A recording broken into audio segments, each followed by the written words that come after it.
മൂത്തന്റെ വില എന്താ കൊടുക്കാത്ത?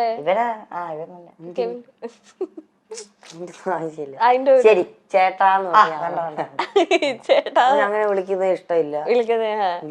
ഈ ചേച്ചിമാരുടെ കുട്ടികൾ നിങ്ങൾ എന്താ അച്ചാച്ചന്മാരെന്നാണോ? എടാ പോടാ. രസം അതായിരിക്കൂലേ രസം. നിങ്ങൾ കൂടുതലും വിളിക്കുന്നത് അച്ചു അപ്പു. ദേശീയൊക്കെ ഞാൻ അങ്ങനെ വിളിക്കും. എന്തെങ്കിലും ആവശ്യം സാധിക്കാനുണ്ടെങ്കിൽ അമ്മാച്ചന്മാരെന്ന് വിളിക്കും. അമ്മാച്ചന്മാരെന്ന്. ഓക്കേ. എടാ ഈ വാടാന്ന് പറയാ അങ്ങനെ വിളിക്കും. അമ്മാച്ചന്മാര് മറ്റേ കോട്ടയം സൈഡിലല്ലേ? ഓക്കെ. ഈ ചേച്ചിമാരെന്ന് പറഞ്ഞാലും നിങ്ങളെക്കാളും കുറച്ചധികം ഏജ് ഡിഫറൻസ് ഉള്ളവരാണ്. ഇതാ ഒരുമിച്ചൊക്കെ പറഞ്ഞു. അതെ, നല്ല പ്രായമുണ്ട്. അതെ, അവരും കിട്ടി, അവർക്കും കുട്ടികളുണ്ട്. അപ്പം ചേച്ചിമാരെ നിങ്ങൾ ഒരു അമ്മയ്ക്ക് തുല്യ ഒരു ചേച്ചി അമ്മ എന്നൊക്കെ പറയുന്ന പോലെ തന്നെ ആയിരിക്കുമല്ലോ നിങ്ങളെ കുഞ്ഞുനാൾ തൊട്ട് നിങ്ങളുടെ മേജർ ഡിസിഷനിൽ പപ്പയുടെ മമ്മിയുടെ ഒപ്പം തന്നെ ചേച്ചിമാരും പളിയന്മാരൊക്കെ ഉണ്ട്. അപ്പം ചേച്ചിമാരായിട്ടുള്ള ആ ഒരു ഗിവ് ആൻഡ് ടേക്ക് അല്ലെങ്കിൽ ആ ഒരു ഇന്റിമസി ഒക്കെ എങ്ങനെയാ? ചേച്ചിമാരിയായിട്ടായിരുന്നു ഞങ്ങൾ കൊച്ചിലെ തൊട്ട് കൂടുതൽ ഇതും അവരോടൊക്കെ ആയിരുന്നു പണ്ട് തൊട്ടേ ഞങ്ങൾ കിടക്കുന്നത്. ഇവനായിരുന്നു കൂടുതൽ കൊഞ്ചിരി. ചേച്ചി രണ്ട് ചേച്ചിമാർക്ക് ഇവന് ഇച്ചിരിയേ ഉള്ളായിരുന്നു എന്നെക്കാളും. ചെവിയൊക്കെ ഇങ്ങനെ ഒട്ടി. നീ എങ്ങനെ അതെല്ലാം കണ്ട് പറഞ്ഞു ഇവന്റെ ഒരു ക്വാളിറ്റി അല്ല വൃത്തിയിട്ട ക്വാളിറ്റി ഇതാ. വേറെ ആരെങ്കിലും എന്തെങ്കിലും പറയും, അത് ഇവൻ കണ്ടുപിടിച്ചാന്നുള്ള രീതിയിൽ ഇവൻ എല്ലായിടത്തും പറയും. ഇപ്പൊ കണ്ട പോലെ തന്നെ ഇവൻ കണ്ടിട്ടില്ല, പക്ഷെ അത് കഴിഞ്ഞു. അത് വേറെ എല്ലാം പറഞ്ഞില്ല, കംപ്ലീറ്റ് ആകത്തില്ല. കണ്ട പോലെ പറയല. അത് പക്ഷെ അത് കേട്ടിരിക്കാനും പറ്റൂട്ടോ. ഞാനൊക്കെ കേട്ടിരുന്ന കണ്ടില്ലേ? അത് ബമ്പർ ചിരിന്ന് എന്തോ ഒരു ക്ലോക്കിന്റെ എന്തോ ഒരു ഇത് കിട്ടി, ഗിഫ്റ്റിന്റെ ഒരു ജുവലറിയുടെ എന്തോ ഒരു ഇതിന്റെ ആയിട്ടാ ഗിഫ്റ്റ് കിട്ടിയത്. അപ്പൊ ഏതോ ഒരാൾ പറഞ്ഞ ആ ക്ലോക്കില് ഗോൾഡിന്റെ ഇതാണ്, അതിൽ പുറകെ എഴുതി വെച്ചിട്ടുണ്ട് 1500 രൂപന്ന്. ഇവന് ഇത് എല്ലായിടത്തും നടന്ന് പറയാ. അതെന്നാലും പുള്ളി പറഞ്ഞെന്നുള്ള രീതിയും പറയത്തില്ല, ഇവൻ എല്ലായിടത്തും നടന്ന് പറയാ ഇത് ഇതുണ്ട് ഇതുണ്ട് ഇതുണ്ട്. ഒരു ഉറപ്പില്ലാതെ ഇവൻ പറയുന്നത്. എന്തെങ്കിലും പറയാനുണ്ട് ഇതിനെ പറ്റി? ഉള്ള കാര്യമായോണ്ടേ ഞാനൊരു തമാശക്ക് അവിടെ പറഞ്ഞു. ഇവനെല്ലാം അങ്ങ് സീരിയസ് ആയിട്ട് എടുക്കും. ഞാൻ പറയുന്നത് എന്താണേലും നേരെ അമ്മയടത്ത് പറയും. അമ്മ എന്നിട്ട് അത് വെച്ച് എന്നെ കളിയാക്കും.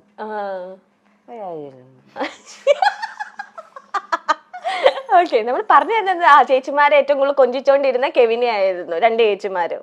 അതെ അതെ അതെ. ചേച്ചിമാരുടെ സ്റ്റോറിയില് ഇവനെ പറ്റി പറഞ്ഞിട്ടില്ല. എന്നെ കൊഞ്ചിക്കൊക്കെ ചെയ്യും. ഇവൻ അടുത്ത് ചെല്ലാറില്ല. അങ്ങനല്ല, കൊച്ചിലെ പറയാറുണ്ട് ഓടെ കിട്ടിയതാണ്. ഓടെ കിട്ടിയേ നിങ്ങൾ ഐഡന്റിക്കൽ ട്വിൻസ് അല്ലേ? അയ്യോ, അപ്പൊ ഞാനും ഓടെ. നമുക്ക് ഇത് കഴിഞ്ഞിട്ടൊക്കെ ചോദിക്കാം നമുക്ക്. ഓക്കെ, കണ്ടിന്യൂ ചെയ്യട്ടെ, കൊച്ചിന് ഫ്ലോ കളയണ്ട. അതായത് ഇപ്പോഴും എന്തേലും വാങ്ങിക്കാനുണ്ടാ തന്നെ ഞങ്ങൾ ചേച്ചിമാരോടായിരിക്കും ചോദിക്കുന്നത്, ഏത് വാങ്ങിക്കണം, ഏത് വേണം, ഇതിൽ ഏതാണ് വേണ്ടത്. ഇച്ചിരി കൂടെ അടുപ്പം ചേച്ചിമാരോടാ. ചേച്ചിമാര് ഭയങ്കര നിങ്ങൾക്ക് പറയുന്നതെല്ലാം ഇങ്ങനെ മേടിച്ചു തരുമോ ഇങ്ങനെ ഭയങ്കരമായിട്ട്? കാരണം രണ്ട് ചേച്ചിമാർക്ക് കിട്ടിയേക്കുന്ന രണ്ട് അനിയന്മാരാണല്ലോ. അപ്പൊ ഒരു ഫസ്റ്റ് ചൈൽഡ് പോലെ ആയിരിക്കുമല്ലോ അവർക്ക്. കല്യാണമൊക്കെ കഴിക്കുന്നതിന് മുന്നേ നിങ്ങളായിരിക്കുമല്ലോ അവരുടെ ഫസ്റ്റ് ചൈൽഡും കാര്യങ്ങളും. അപ്പൊ നിങ്ങൾ എന്ത് ചോദിച്ചാലും ആദ്യം ചേച്ചിമാര് സാധിച്ചു തരുമോ ആഗ്രഹങ്ങളൊക്കെ? കൂട്ടിന് നിൽക്കും ഞങ്ങളുടെ എല്ലാത്തിനും. ഞങ്ങൾ കൂടുതലും ആ സമയത്തൊക്കെ വെളിയിൽ പോണം, കറങ്ങാൻ പോണം എന്നൊക്കെ പറയാം. അപ്പൊ ഞങ്ങളെ കൂട്ടിക്കൊണ്ടവര് പോകും. കറങ്ങാനൊക്കെ ചേച്ചിമാരാണ് കൊണ്ടുപോകുന്നത്. ഇപ്പൊ ഒരു ചേച്ചി മൂത്ത ചേച്ചി ഇവിടെ പ്രായമുള്ള ചേച്ചി ഇവിടെ ഉണ്ട്. ഓക്കെ. ഇളയ നല്ല പ്രായമുള്ള ചേച്ചി വേറെ സ്ഥലത്ത് യു കെയില. നല്ല പ്രായമുള്ള യു കെയിലുള്ള ചേച്ചി എന്ന് വരും ഇനി നാട്ടില്? ഈയിടയ്ക്ക് ഒന്ന് വന്നായിരുന്നു. അത് കഴിഞ്ഞ് പോയി. ഹസ്ബൻഡും കൊച്ചും ഒക്കെ ആയിട്ട് വന്നായിരുന്നു. അവര് ഫാമിലി ആയിട്ട് യു കെ സെറ്റിൽഡ് ആണ്. ഓക്കെ. അളിയന്മാരെങ്ങനെയുണ്ട്? അളിയന്മാരെങ്ങനെയുണ്ട്? ഞങ്ങളെക്കാളിലും അതായത് ഇപ്പൊ പിന്നെ അവര് തന്നെ എങ്ങനെയാ ഞങ്ങളെ അളിയന്മാരെന്ന് പറയുന്നത്? ബന്ധുക്കാരൊക്കെ വരുമ്പോ ഓരോരുത്തർ അവരുടെ വീട്ടിൽ പെണ്ണ് കാണാനൊക്കെ ചെല്ലുമ്പോ കാണിക്കല്ലോ, ഇത് പെണ്ണ്. ഓരോരുത്തർ അവരുടെ വീട്ടിൽ പെണ്ണ് കാണുമ്പോഴോ അങ്ങനല്ല, ഇനി അളിയൻ പെണ്ണ് കാണുമ്പോ അങ്ങനല്ല, പെണ്ണ് കാണാൻ വന്ന സമയത്ത് ഇങ്ങനെ എന്താ പരിചയപ്പെടുത്തുന്ന എന്താണ് സംഭവം ഉണ്ട്, ഇത് അമ്മായിയപ്പൻ, ഇത് എനിക്ക് ഉറപ്പിച്ച സമയമുണ്ട്. ഞാൻ ഇപ്പൊ വെച്ച സാധനം അങ്ങനെ ഉണ്ട്. അപ്പൊ പിന്നെ ഇതാരെന്ന് ചോദിക്കുമ്പോ അളിയന്മാരെന്ന് പറയാൻ അവർക്കെന്തോ ഒരു അഭിമാനം. പിന്നെ അല്ലേ? ആ ഞാൻ എന്തൊക്കെയാണ് ഈ പറയുന്നത്? അത് നിങ്ങൾ എന്തൊക്കെയായി പറയുന്നത്? മറ്റേ ഹാഷിർ പറയുന്നത് എന്തൊക്കെ കൊച്ചു കേരളത്തിൽ നടക്കത്തോ. ഓക്കെ. അല്ല അളിയന്മാര് എങ്ങനെ എടാ പോടവരെ നിങ്ങൾ തോളത്തൊക്കെ ഇട്ട് എന്നെ ഉണ്ട് അങ്ങനെയൊക്കെയാണോ? അങ്ങനെയൊന്നുമില്ല. അങ്ങനെയൊന്നുമില്ല. എടാ പോടാ ദാറ്റ് മീൻസ് അങ്ങനെ ജോളി ആയിട്ട് റെസ്പെക്റ്റും ഉണ്ട് എന്നാ എല്ലാം പറയാൻ പറ്റുന്ന ചേച്ചിമാരെ പോലെ തന്നെ എല്ലാം പറയുന്നുണ്ട്. ഈ ചേച്ചിയും പപ്പയും അമ്മയും ഒന്നും അറിയാതെ നിങ്ങൾ രണ്ടുപേരും അളിയന്മാരും നടത്തിയ എന്തെങ്കിലും കുസൃതികളുണ്ടോ?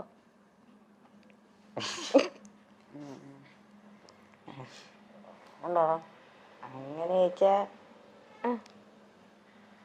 അങ്ങനെ ഇല്ല. അങ്ങനെ കാര്യം ഇത്ര നേരം ഇരുന്നപ്പോ ഓർത്ത് എന്തെങ്കിലും ഞാനും പ്രതീക്ഷിച്ച എന്തെങ്കിലും. ചേച്ചിമാരെ അങ്ങനെ നിങ്ങൾ അളിയൻ ഗ്യാങ്സ് അങ്ങനെ ഒന്നും ഒപ്പിച്ചിട്ടൊന്നുമില്ല. ഈ സീക്രട്ടുകളൊക്കെ ഈ മനസ്സിൽ ഇരിക്കാത്തത് ആർക്കാ നിങ്ങളെ രണ്ടുപേരുടെ ഇടയില്? വെളിയിൽ പറയുന്നത് ആരാ? അത് ഇവൻ എന്തേലും എന്തേലും ഒരു സംഭവം നടന്നു കഴിഞ്ഞ് ഇവന്റെ ഇടയിൽ എനിക്കറിയത്തില്ല, ഇവൻ എന്തേലും സംഭവിച്ചു കഴിഞ്ഞാൽ ആരോടെങ്കിലും പറയണം. അത് അയാൾ കേട്ടില്ലേ പോലും അവന് പറഞ്ഞു തീർക്കണം. ഞാൻ പറയും ഇടയ്ക്ക് ഭിത്തി നോക്കി വല്ലതും പറയും, ഞാൻ ശ്രദ്ധിക്കത്തില്ല, എന്നാലും അവനത് പറഞ്ഞോണ്ടേ ഇരിക്കണം, ഒരു സമാധാനം കിട്ടുക. ഓക്കെ. അതല്ല എന്തെങ്കിലും ഇപ്പം എവിൻ പറയാണ് എടാ ഇത് വീട്ടിൽ പറയല്ലോ നമുക്ക് അങ്ങനെയൊക്കെ പറഞ്ഞിട്ട് ഇങ്ങനെ അമ്മയോടോ പപ്പയോടോ ഒക്കെ പറഞ്ഞിട്ടുണ്ടോ? വീട്ടിൽ പറയാ ഉണ്ടോടാ? ഇല്ല അങ്ങനില്ല. ഈ പറഞ്ഞ പോലെ തന്നെ എനിക്ക് ഒളിപ്പിക്കാൻ അറിയത്തില്ല രഹസ്യം. അല്ല രഹസ്യങ്ങൾ അങ്ങനെ ഇല്ല. അതുകൊണ്ടാ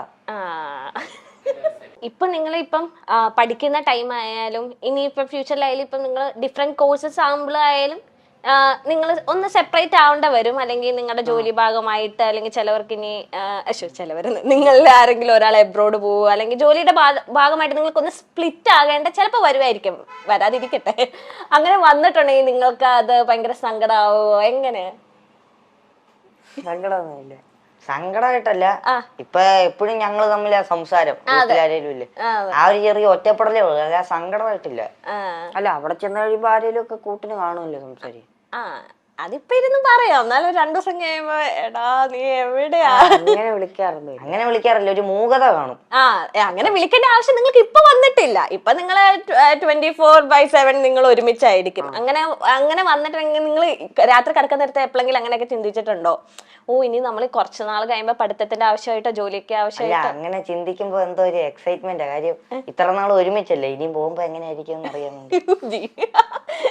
കളർഫുൾ ആയിരിക്കും, എക്സൈറ്റ്മെന്റ് ആന്നൊക്കെ. പിരിയാനല്ല, എങ്ങനെയായിരിക്കും? ഇമോഷൻസ് ഒക്കെ ഏറ്റവും കൂടുതൽ ആർക്കാ? കരയുന്ന മാത്രല്ല, അല്ല കരയുന്നല്ല ഉദ്ദേശിക്കുന്നത്. എല്ലാ കൂടുതൽ ദേഷ്യമാണെങ്കിൽ ദേഷ്യം കൂടുതൽ ഇവന്, വിഷമാണ് വിഷമം കൂടുതൽ ഇവന്, വാശിയോ? എല്ലാ ഇമോഷൻസും നിങ്ങൾ എവിനാണ് ഏറ്റവും കൂടുതൽ അല്ലേ?